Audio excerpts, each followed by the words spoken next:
আরজিকর কাণ্ডের প্রতিবাদে দোষীদের ফাঁসির দাবিতে চলছে তৃণমূলের ধর্ণা কর্মসূচি। সেখানে উপস্থিত রয়েছেন স্থানীয় বিধায়ক তথা রাজ্যের মন্ত্রী থেকে শুরু করে জেলা এবং ব্লকের তাবড় তাবড় নেতা ও জনপ্রতিনিধিরা। এই মঞ্চ থেকেই হঠাৎ স্লোগান উঠল, মমতা ব্যানার্জির ফাঁসি চাই। পাল্টা সেই স্লোগানে ফাঁসি চাই বলে গলা মেলালেন উপস্থিত রাজ্যের মন্ত্রী থেকে শুরু করে অন্যান্য তৃণমূল নেতারা। এরকমই একটি ভিডিও ভাইরাল হয়েছে সামাজিক মাধ্যমে, জানিয়ে ব্যাপক শোরগোল জেলা রাজনীতিতে। স্লিপ অফ টাং সাফাই তৃণমূলের, পাল্টা তীব্র কটাক্ষ বিরোধীদের। অস্বস্তিতে শাসক দল। রবিবার মালদা জেলার হরিশ্চন্দ্রপুরের শহীদ মোড়ে হরিশ্চন্দ্রপুর 1 এবং 2 নম্বর ব্লক নিয়ে আরজিকরের ঘটনার প্রতিবাদে দোষীর ফাঁসির দাবিতে চলছিল ধর্ণা কর্মসূচি। উপস্থিত ছিলেন স্থানীয় বিধায়ক তথা রাজ্যের প্রতিমন্ত্রী তাজমুল হোসেন, 2 ব্লক সভাপতি, জেলা পরিষদের কৃষি কর্মাধ্যক্ষ রবিউল ইসলাম সহ অঞ্চল এবং ব্লকের নেতারা। কর্মসূচি শেষের মুহূর্তে অভিযুক্তদের ফাঁসির দাবিতে উঠছিল স্লোগান। সেই সময় হঠাৎ মন্ত্রী তাজমুল হোসেনের ছায়াসঙ্গী তথা জেলা তৃণমূলের সম্পাদক শেখ মংলুদ্দিন স্লোগান দেন, মমতা ব্যানার্জির ফাঁসি চাই। পাল্টা স্লোগানে মন্ত্রী তাজমুল বাবু সহ প্রত্যেকেই বলে দেন, ফাঁসি চাই, ফাঁসি চাই। যদিও মুহূর্তের মধ্যেই নিজেদের ভুল বুঝতে পেরে স্লোগানকারীর দিকে তাকিয়ে থাকেন তৃণমূল নেতারা। এই ভিডিও ভাইরাল হতেই ব্যাপক শোরগোল সামাজিক মাধ্যমে।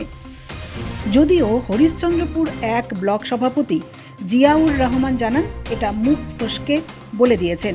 এই নিয়ে ওই নেতাকে সতর্ক করা হয়েছে, কিন্তু বিরোধীরা এই নিয়ে ব্যাপক কটাক্ষ করছেন।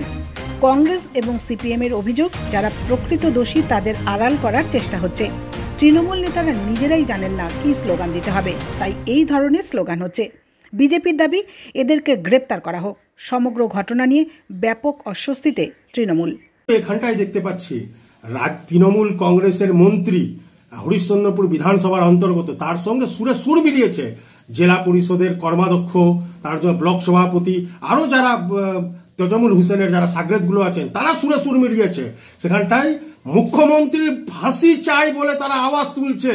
খুব লজ্জার বিষয়, উনাদেরই দলের মন্ত্রী, উনারই দলের কর্মী, উনারই দলের ব্লক সভাপতি, উনারই দলের জেলা পরিষদের সদস্য, কৃষি কর্মাধ্যক্ষ, এরা সবাই মিলে ওখানটা এবং তাজমুল হোসেনের সঙ্গে যাদেরকে থাকতে দেখা যাচ্ছে সব সময়, তারা সুরে সুর মিলিয়ে বলছে নাকি মাননীয় মুখ্যমন্ত্রীর ফাঁসি চাই, ফাঁসি চাই, ফাঁসি চাই। খুব লজ্জার বিষয়। পুলিশ এখন কোথায়? পুলিশ কি এখন দেখতে পাচ্ছে না যে তাদেরকে অ্যারেস্ট করছে না কেন?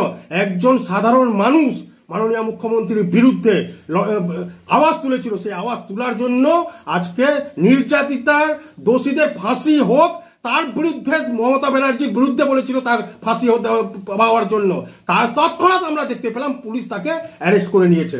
এখন ওনাদেরই দলের নেতা মন্ত্রীরা এইসব আওয়াজ যখন তুলছেন মমতা ব্যানার্জির ফাঁসি চাই, সত্যি খুব লজ্জার বিষয়। কোন রাজ্যের মধ্যে আমরা বাস করছি? একজন দলের মন্ত্রী হয়ে মুখ্যমন্ত্রীর বিরুদ্ধে বলছে তার ফাঁসি চাই, এটা সোশ্যাল মিডিয়ার মাধ্যমে ভাইরাল হয়েছে। খুব লজ্জার বিষয়।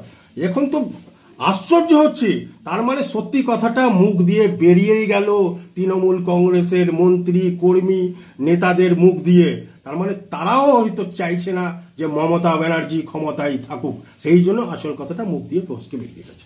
শুধু তাই নয়, যে এই স্লোগানটা দিচ্ছিল, সেই স্লোগান যে দিচ্ছিল সে মন্ত্রীর, খুব ক্ষুদ্র কুটির শিল্প বস্ত্র শিল্পের মন্ত্রীর খাস লোক এবং তারই দেওয়া চাকরি, সে আওয়াজ তুলেছে, সুরে সুর মিলিয়েছে মন্ত্রীর সাথে, এদের সাথে। খুব লজ্জাজনক বিষয়। মানে মানুষ কেউ এদের সাথে থাকতে চাইছে না, যারা থাকছে তারা ভয়ে ভীতিতে থাকছে। আসল কথা এরা বলেই ফেলেছে।